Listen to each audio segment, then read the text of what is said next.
So, you see, Granny Jahiet was a mercenary when she was younger. She just talks like that out of habit. She's not trying to scare the children on purpose. Oh, there I go again. Always talking about my own things. Do you maybe have anything you want to share? It's okay if you don't. You could also just talk about what you think of me? Oh, I think you're an incredibly strong and thoughtful young woman. You'll meet many amazing people and live a very happy life. You won't miss someone like me. Huh? Are those your friends over there?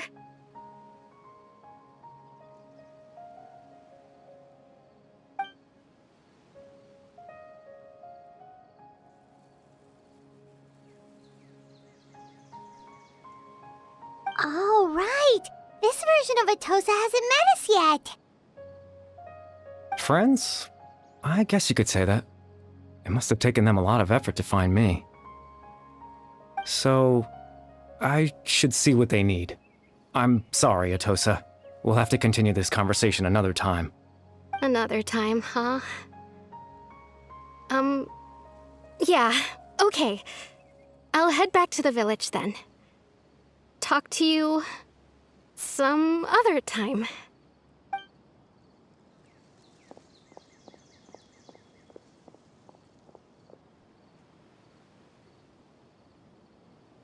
It's nice to see you, Traveler. I believe this is the first time we've met.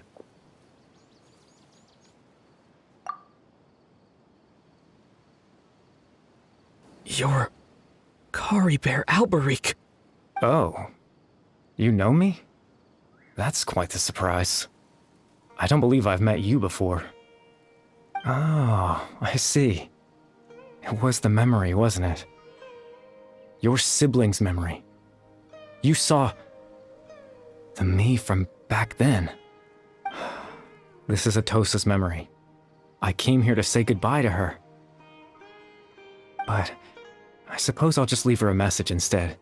Come, let's find somewhere else to talk.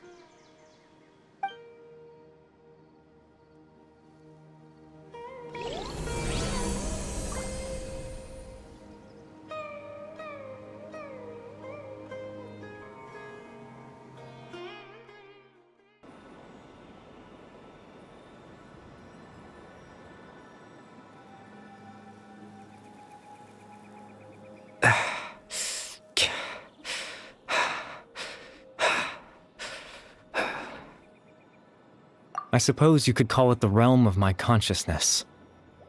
I'm someone who no longer exists in the real world, after all, as you well know.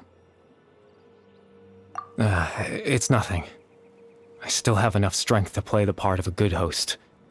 I've always hoped that I'd get the chance to talk to you like this, and now, the time has finally arrived.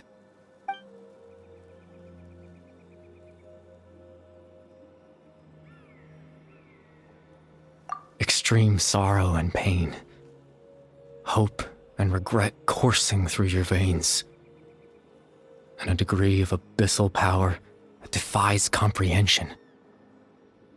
Father told me that once I possessed all those elements, I would become the Loom of Fate, but despite his intentions for me, I never truly became the Loom of Fate. I was merely used as a means for its construction. In truth, I died the moment I set everything in motion. The person you see before you now is nothing but a remnant of consciousness left over within the Loom of Fate.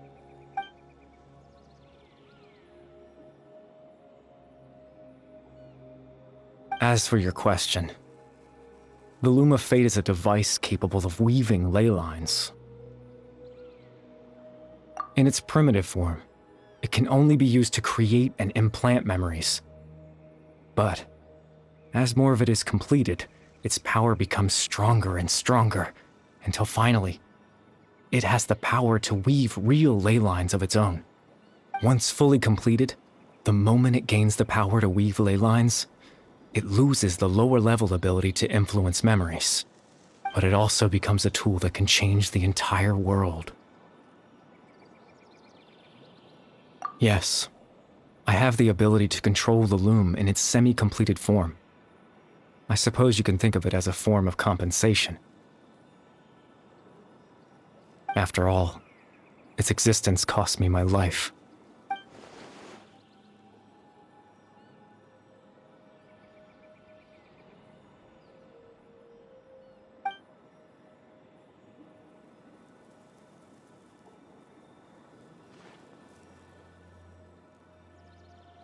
Ah, that.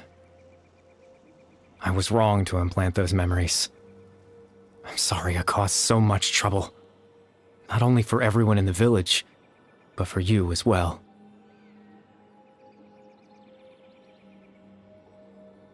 I just wanted them to feel like I once existed in this world. As if I had a chance at life.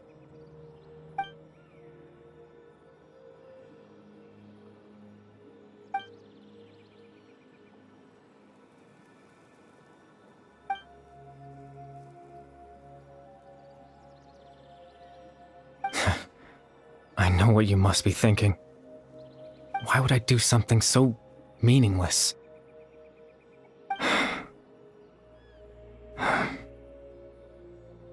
But I just couldn't accept it. I had to know what it would be like if I had my own life. What kind of person I would be. What other people would think of me.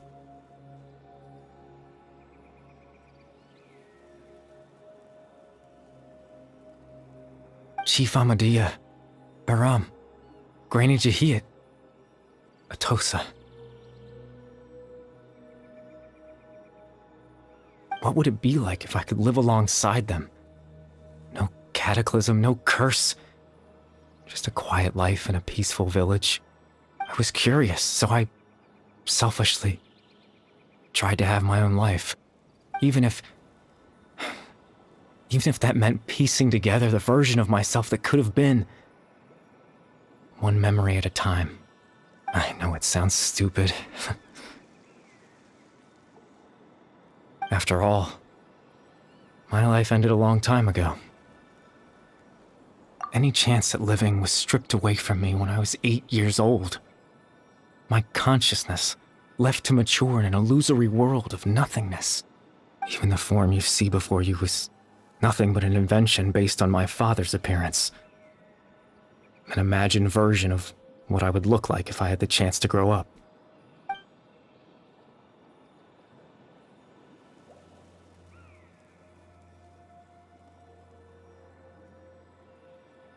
I know. But there's nothing I can do to make them find me.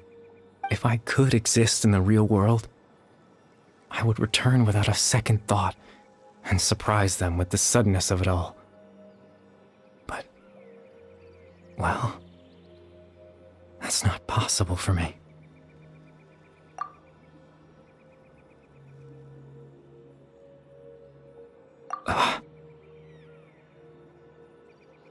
I know.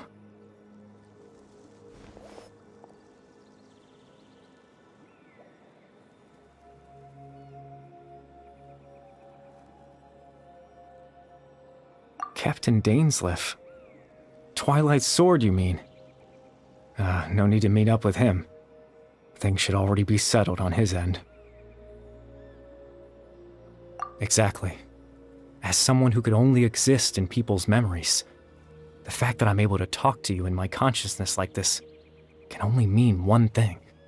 The Loom of Fate has already been completed.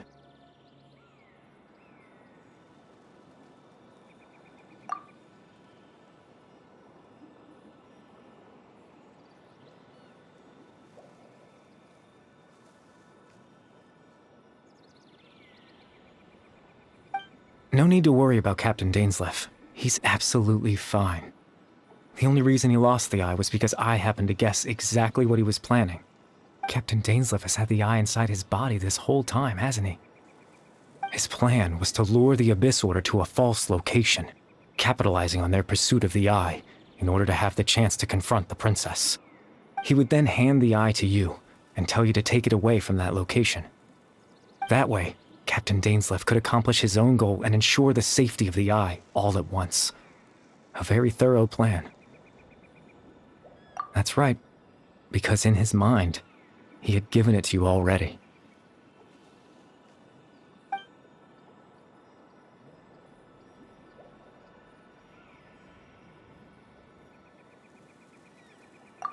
Before you two entered that false location. Traveler, wait.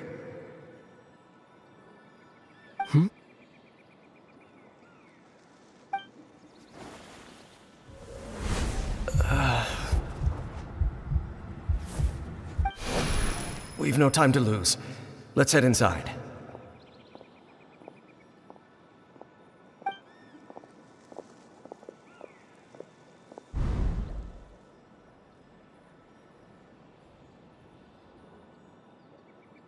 That was when I implanted the memory of him handing you the eye.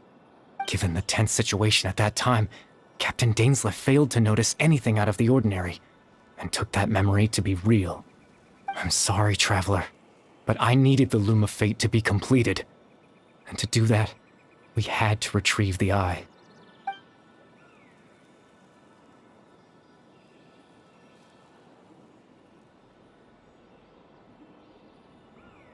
I promise I'm not trying to conceal anything from you, but I truly have no idea what the princess is planning.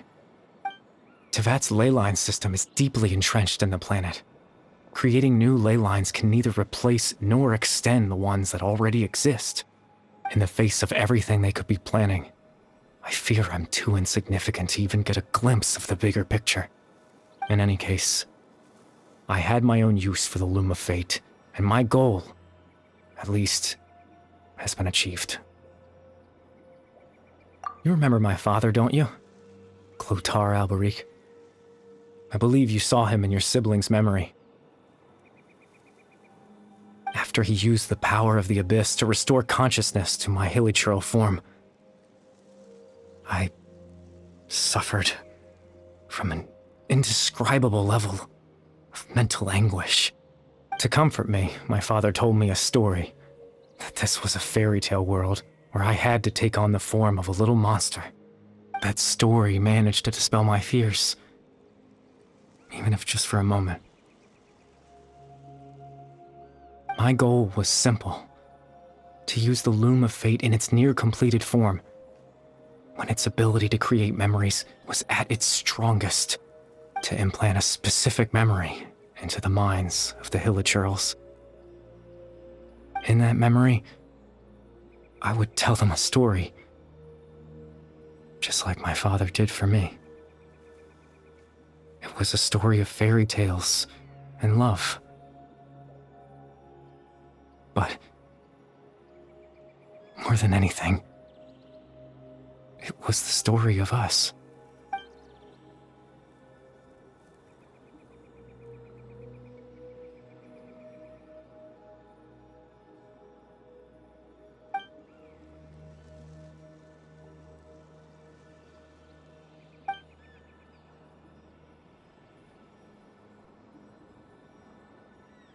I can't change the world. Not when I lost the very right to exist within it. Implanting those memories, that was the most worthwhile thing I could offer. All that's left of my existence is a wisp of residual consciousness tied to the Loom of Fate. In truth, that trace of my consciousness should have dissipated long ago. My goal was the one thing that allowed me to hold on all this time.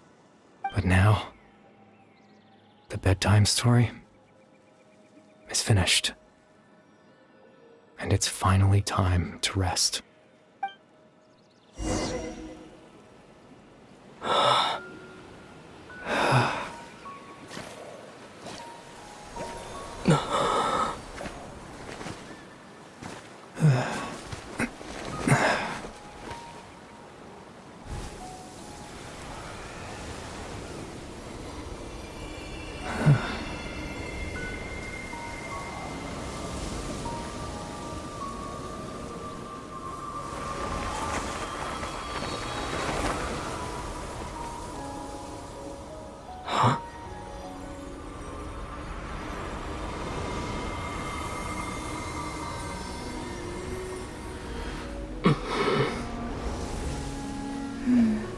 Looks like I was too late to see Caribert one last time.